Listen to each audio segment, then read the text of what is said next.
What is going on, garden fans? Welcome back to the Permaculture Homestead. I am at the project site today. I wanted to give you a full walk around this whole food forest, diving into some details and really kind of show you what we're harvesting now and some of the fruits that are to come.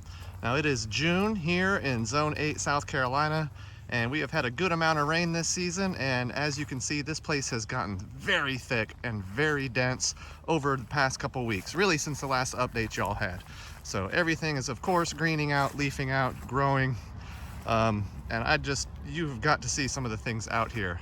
What you're looking at right now, we got a polyculture with mayhaw trees going down this row here as the tree species, and underneath those mayhaws we got blueberries growing. We have a swale trench here, and on the mound we have figs, and on the downhill side we have goomyberry and pawpaws. So we just got this huge polyculture of fruits and trees here. The blueberries are looking great. They have been harvesting blueberries out here for the past month, and they will continue to harvest blueberries as we have planted so many different varieties that they all set fruit at very different times. So right now, blueberries are us out here at the project site. The fig trees that we have are starting to set fruit, and we have quite a few different varieties of figs out here. We have LSU Gold, Celeste, we have Brown Turkey, we have Black Mission figs. So they are all gonna set fruit at very different times, which gives us an opportunity to harvest throughout a season.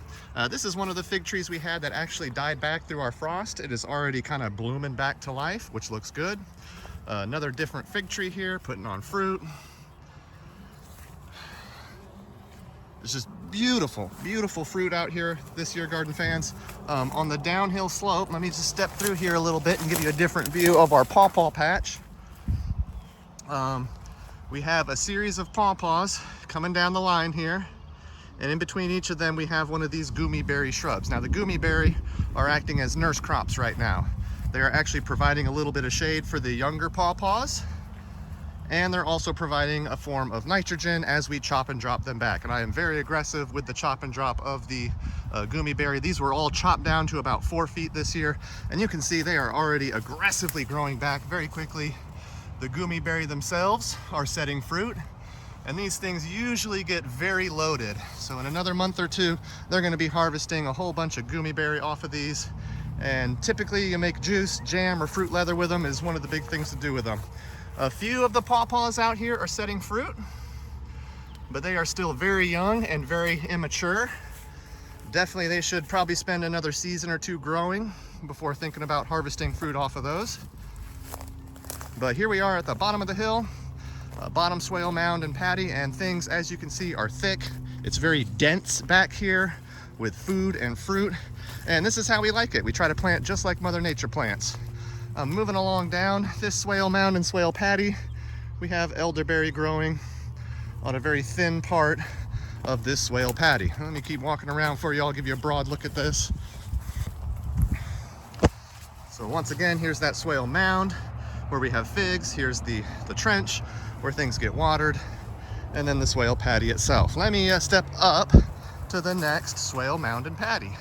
And here again, same story, just thick and dense food forest going on here, tons of life. Here is the swale mound, here is the swale trench, and then we have this paddy here that is filled. We have elderberry, we have mayhaw, we have Chickasaw plums, we have blackberry as an understory,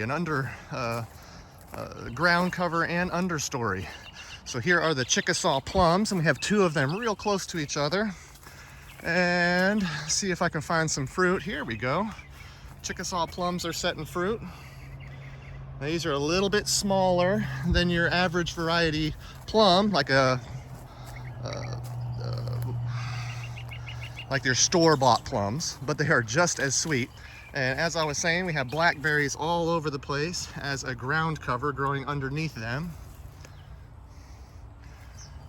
But, you know, here again, this place is just filled with food. I want to give you a peek at all of that here today. As I look up into this plum tree, you're going to see more plums up here. Plums, these are loaded down. What I like about the Chickasaw plums is that's a native local variety, so they're pretty darn hardy. They grow really well around here and generally don't have a problem producing with very little maintenance. Pomegranate, we got a pomegranate shrub here. It has just flowered and will likely be setting some fruit here soon. We have our persimmon. This is a Fuyu persimmon, Japanese persimmon, also setting fruit. Most of the fruit on this tree, of course, is going to be ready in the late fall, about September through November. Typically, we're going to be harvesting these things. And of course, you know, a la companion planting, we have some comfrey growing underneath.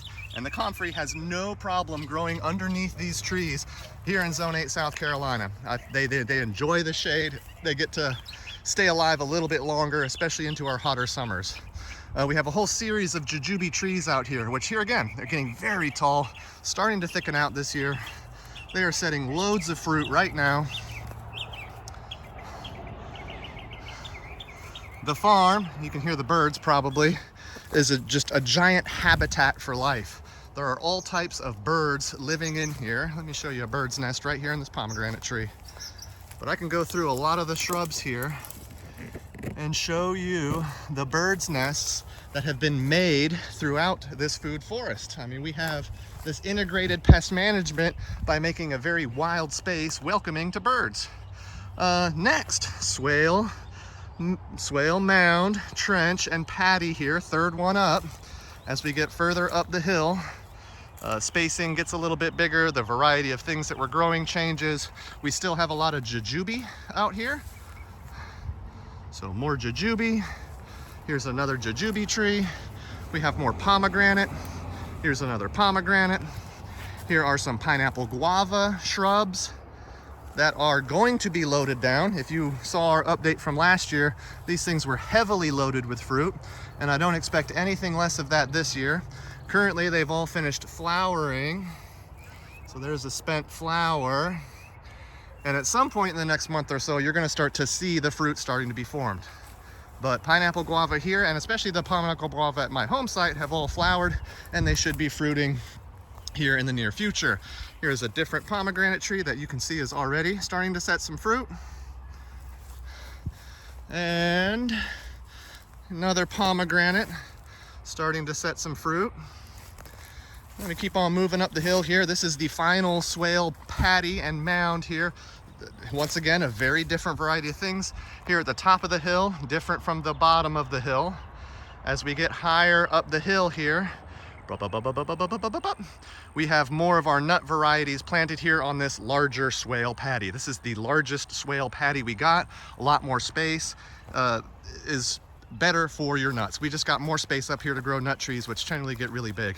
Here's another pomegranate, once again, setting fruit, setting fruit, setting fruit.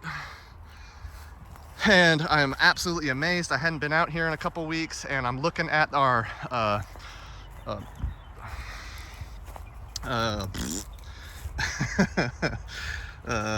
we have our nut trees here, and I don't know why I'm having a brain fart here, but these are our hazelnut shrubs.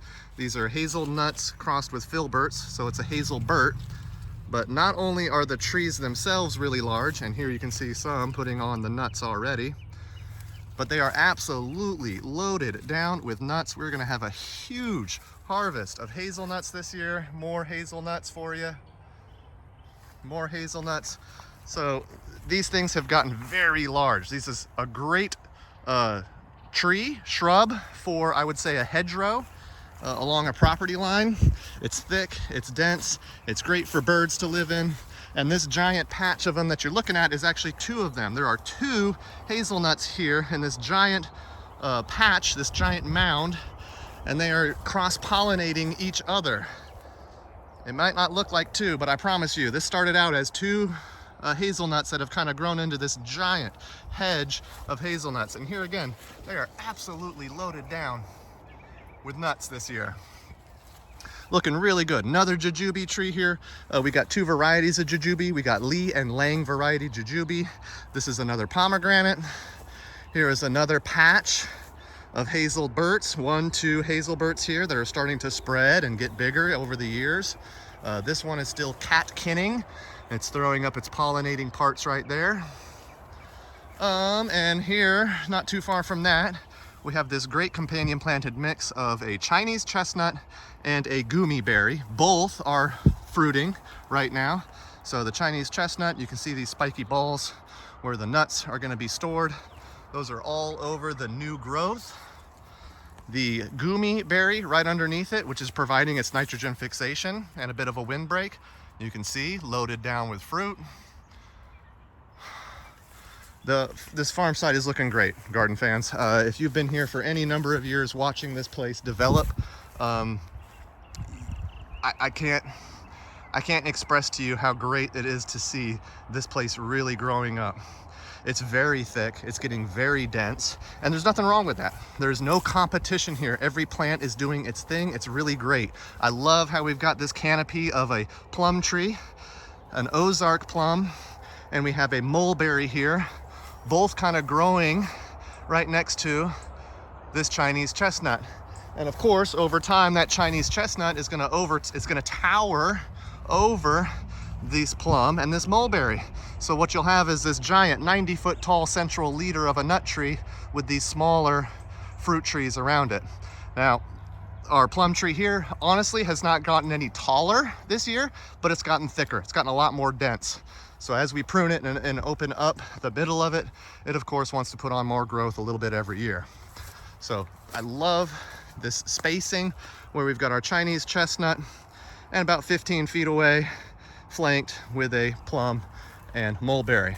Now there is another nut tree here, pecan, that this year is finally starting to put on a good amount of growth. It has taken this nut tree here some years to get established, but it's finally established and getting strong. Now on our swale mound down this hill, we have mulberries that are growing and fruiting. Tons of mulberries coming in. I'm sorry, this is elderberry. There's so much going on, it's hard to keep straight, but this is elderberry, elderflower and elderberry growing. And not too far from that, we have another one of those Ozark plums that is starting to ripen up its fruit here. Tons of fruit. So lots of plums. We've got lots of blueberries growing on right now. Those are some of the things we're harvesting now. Blackberries as well are something we're harvesting now. You see a lot of fruits that are going to be harvested here in the future. Let me step back and give you a broad look at this. Here's another pomegranate, and here is a pear tree. This is a hard pineapple Asian pear. This is the first year it's really put on a good amount of fruit. We'll see how it does. And let me once again step back and give you a broad look at the whole place. It's thick, it's dense, it's growing, it continues to mature year over year. And a lot of the things that you see, just producing more. So here's another pecan tree right here. We have an all-in-one almond not too far away. Here again, a lot of our nut trees are here at the top of the hill where we have space for them. This right here is an all-in-one almond. And same story with all the nut trees. It's got its companion of gummy berry next to it, Elaeagnus multifloria. Here's a different view of that same plum tree you just saw. Another mulberry not too far. There is a loquat tree looking pretty tropical there. On the swale mound here we have more elderberry. Here is another mulberry tree flanked by another Chinese chestnut, which is also setting nuts. So, garden fans, I appreciate you all stopping by as always. Let me get up to the top of the hill and give you another broad overhead look at the whole place. I appreciate you sticking around if you stick around this long. There is so much going on out here, so much growing on, and it continues to just amaze me every time I come out here. Give me a second, I'm gonna hop up onto our water catchment for y'all and just try to give you a bit of an overhead view of the whole place. It's so thick, it's so dense, so good to see. I mean, trees are finally getting their stride. Some of the nut trees, there's that pecan with a gummy berry right underneath it. The whole place is just getting thick. As long as we continue to get a good rain once a week, this place will continue to thicken up and fruit up as we go along. And if not, of course, we have our trench and swale system that we can use feed water to with our water catchment that I'm standing on right now. Anyway, garden fans, I'm gonna cut it here. I really appreciate you coming out to the project farm today and hanging out with me. If you've got any questions at all, please just ask. Thanks for watching. God bless.